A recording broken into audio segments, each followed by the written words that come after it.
There used to be a radio show called The Rest of the Story. Remember that, some of you? I want to give you the rest of the Jonah story because I'm going to refer to it in a minute. So after the people repent and God spares Nineveh, the story goes on and says this. But this was very displeasing to Jonah, and he became angry. He prayed to the Lord and said, O Lord, is not this what I said while I was still in my own country? That is why I fled to Tarshish in the beginning. For I knew that you are a gracious and merciful God, slow to anger and abounding in steadfast love, and ready to relent from punishing.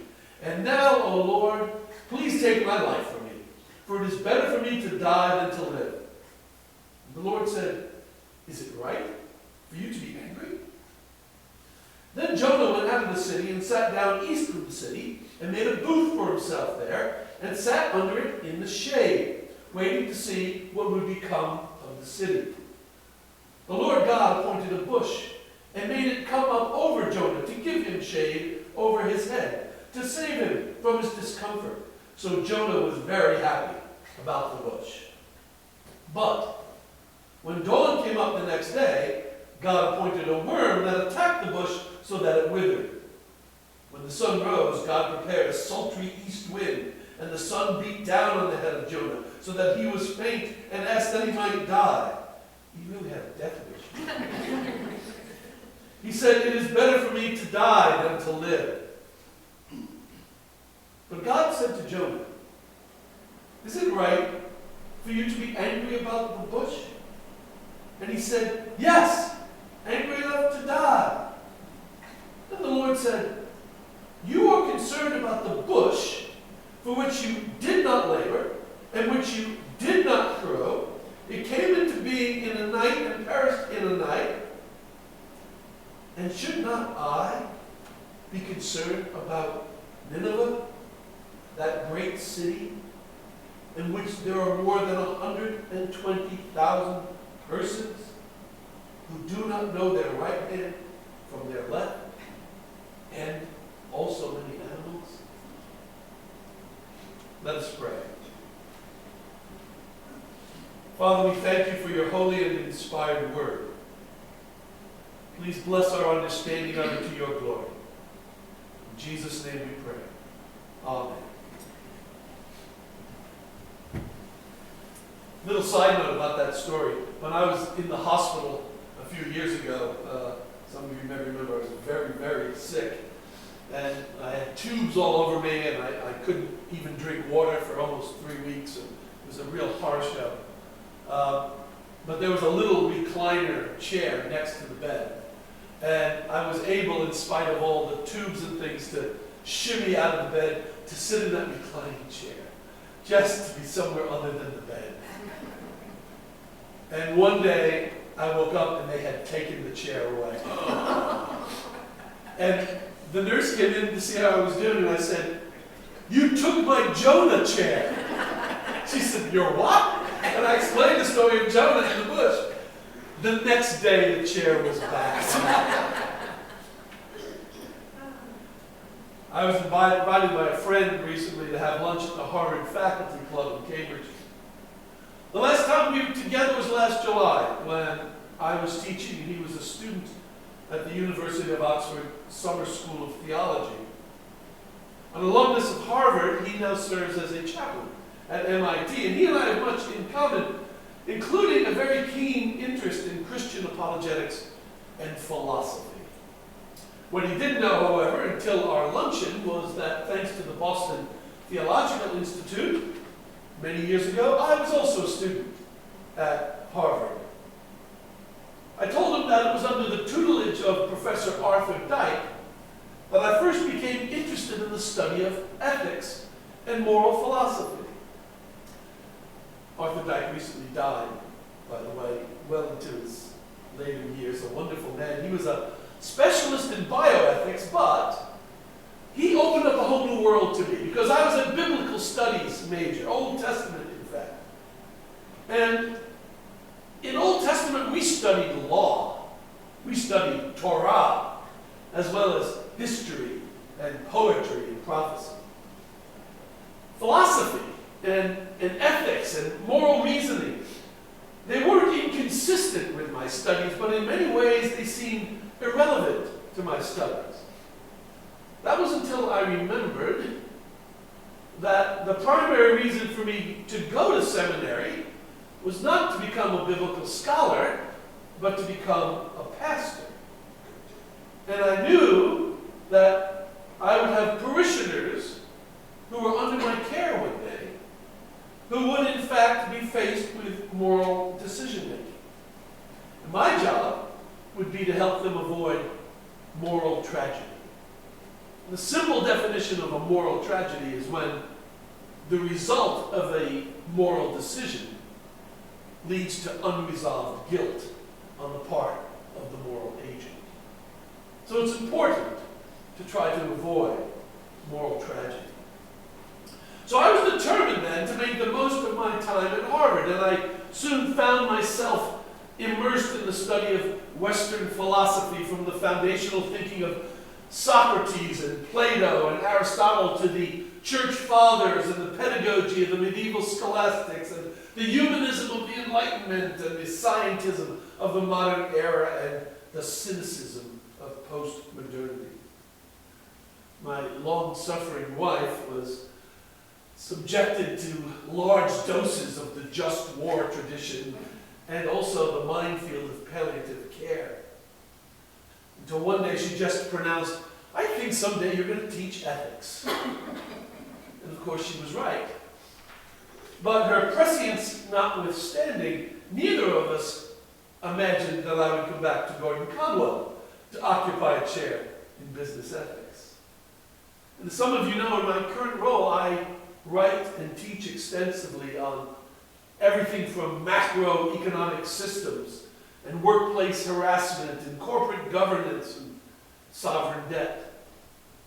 But always from a biblical, theological perspective. And while my foray into the myriad of philosophical systems has positively informed my thinking in many ways, nothing has ever dissuaded me from the conviction that St. Augustine was right when he said that all truth is God's truth. And Christians must ultimately view all subjects, particularly ethics, with that aphorism in mind. Now, forgive me, I'm going to get a little geeky here. But at its most basic level, ethics may be properly defined as the study of morality in both theory and praxis. Whether in general terms, what we call meta-ethics, or in particular circumstances based on certain criteria, what we call normative ethics. Now, most of us, believe it or not, whether we realize it or not, we have all been influenced over time by different schools of thought on what the criteria of normative ethics should be. And I've got news for you.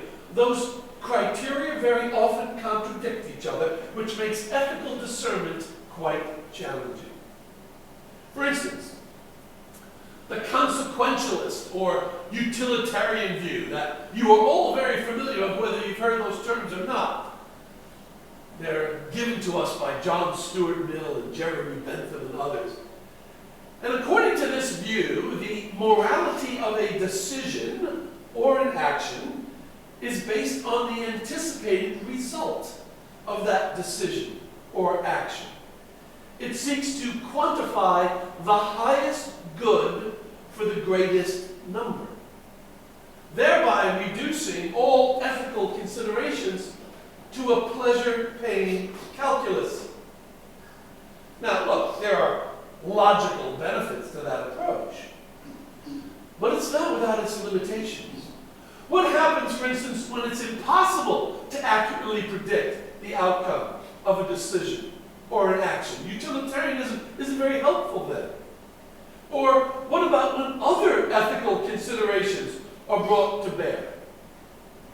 Isn't the deontological approach of Immanuel Kant, which is qualitative, not quantitative, bases ethics on relationships and concepts like duty, isn't that just as viable a formulation as utilitarianism?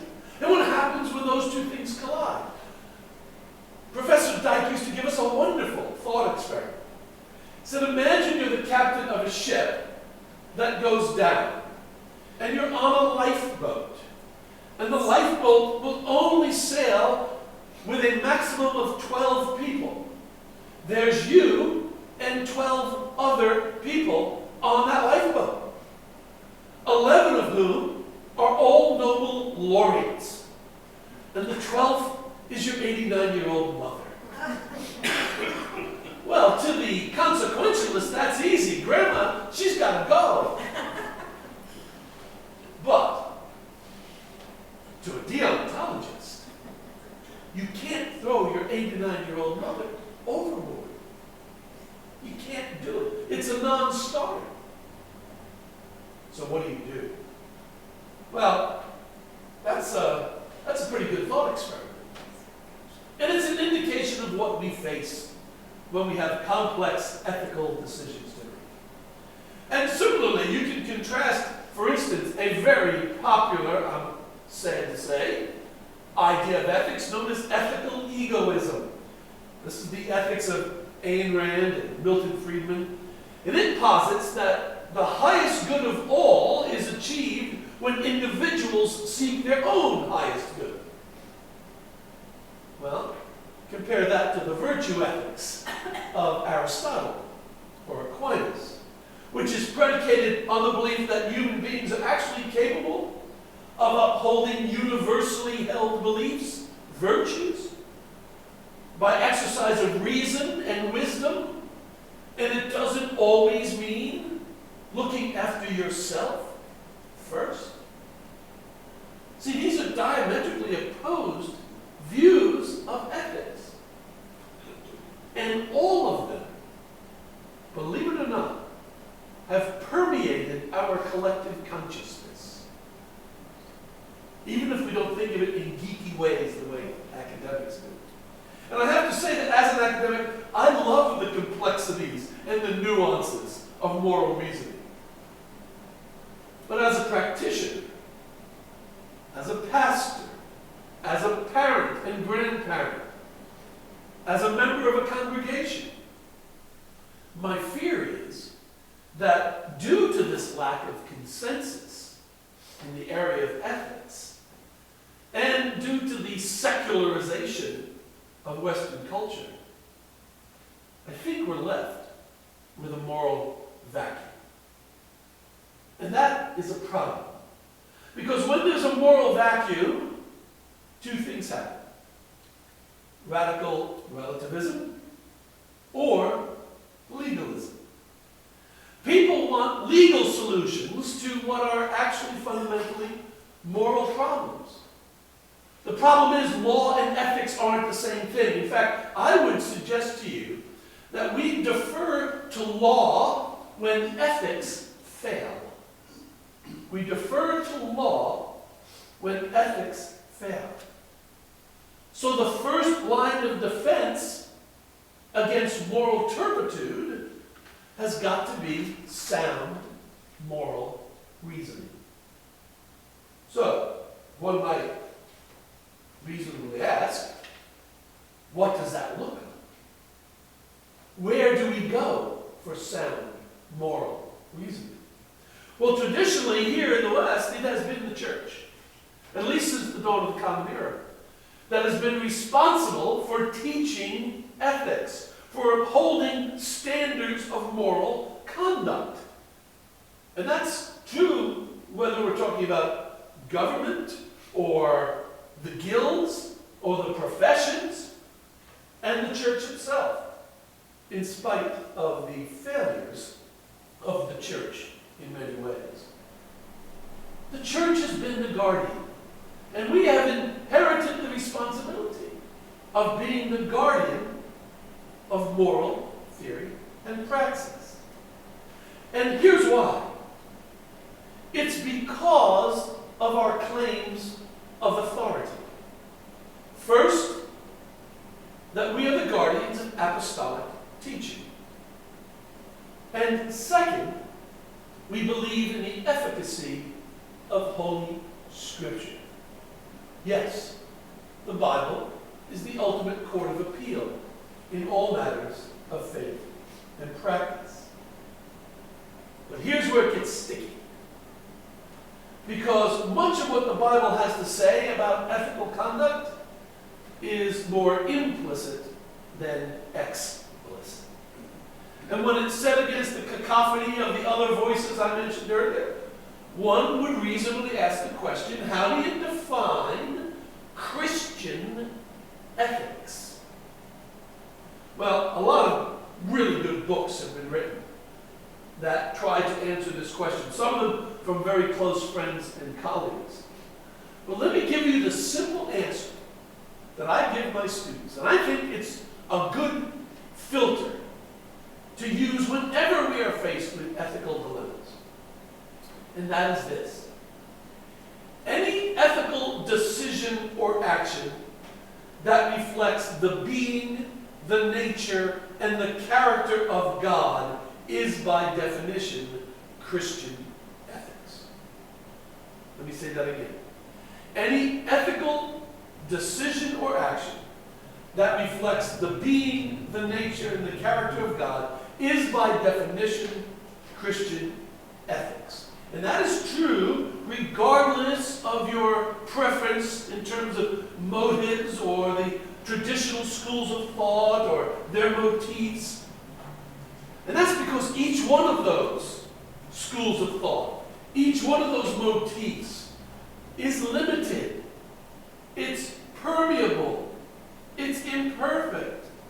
However, we believe that the being and the nature and the character of God are impermeable and immutable, and therefore the only standards, ultimately, of faith and praxis. So, if you're a Christian, you should be able to apply this concept to any sphere of life, like business and economics. That's why I wrote the book on redeeming capitalism. It's pretty good. Oh, thank you. Chapter 1 anyway. Or issues of war and peace. And yes, even sexual ethics. Now, the key to understanding this definition is not so much in God's ontology, in God's being and nature, although I'm going to touch on them, but it's actually in the character of God. Understanding the character of God. And here's how I define the character of God. The character of God is found in the perfect tension between God's righteousness, His holiness, His kadesh in Hebrew, and God's grace, God's mercy,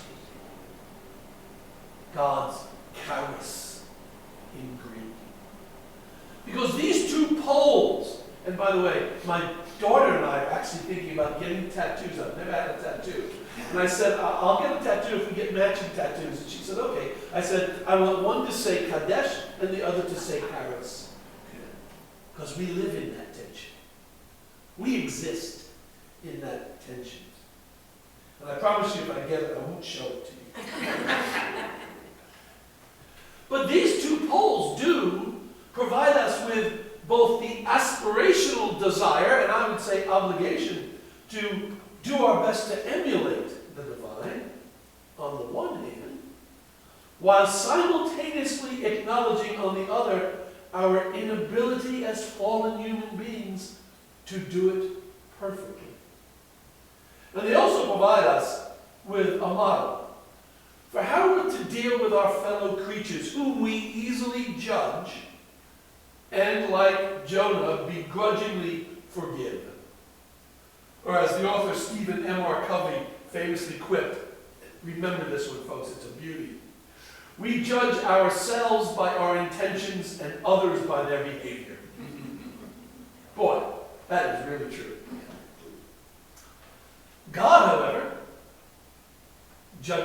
justified in either. God judges us by the finished work of Jesus Christ on the cross. Amen. And we must never forget that. Understanding this tension is therefore critical to the exercise of Christian moral reasoning. If not for righteousness, grace would have no meaning or value. Think about that for a minute. If not for righteousness, grace would have no meaning or value. And if not for grace, the pursuit of righteousness would be unbearable. This is true in society at large, where the Bible calls upon us, on the one hand, seek the welfare of the entire city, Jeremiah 29:7, while simultaneously providing opportunities for individuals to flourish, Ezekiel 47:1-21. Where we're commanded to obey everything that Jesus has commanded, Matthew 28:20, while at the same time loving our enemies, Luke 6:27, and forgiving transgressors 70 times 7 times, Matthew 18:22. This conflict is there. This tension is real. And this tension, by the way, is at the heart of our reading for the book of Jonah. God's righteousness, God's Kadesh, demanded that the wickedness of Nineveh be punished, and he was prepared to do it. But God's mercy, God's grace, God's charis, moved him instead to give them the opportunity to repent and be spared.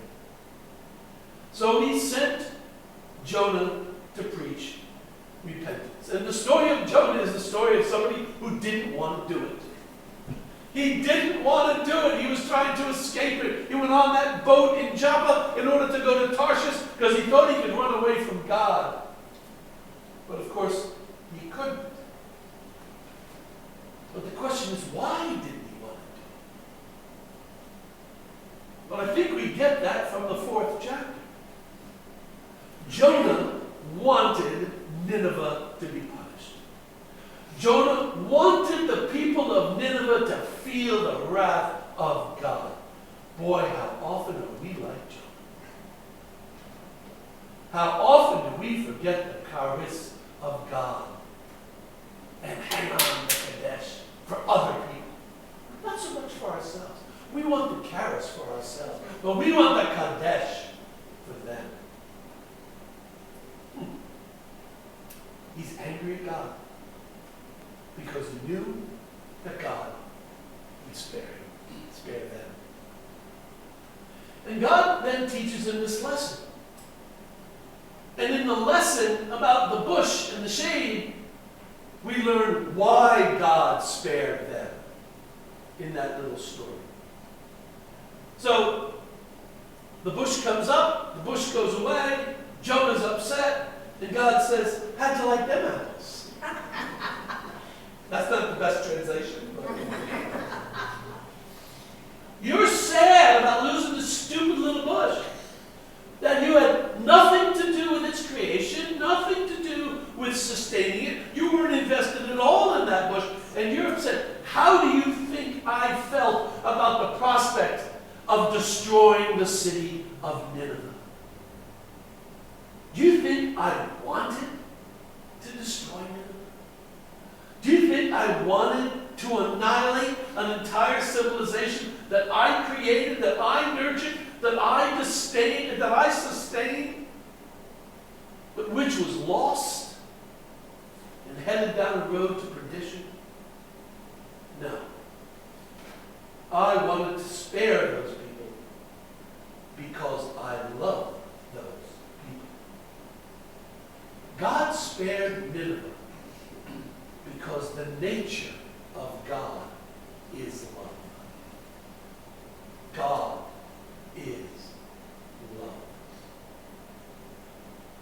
But God is also sovereign. And that is the nature of God's being. The essence of God's being is his sovereignty, and God will not be mocked. And that is the lesson for our reading from the Gospel of John.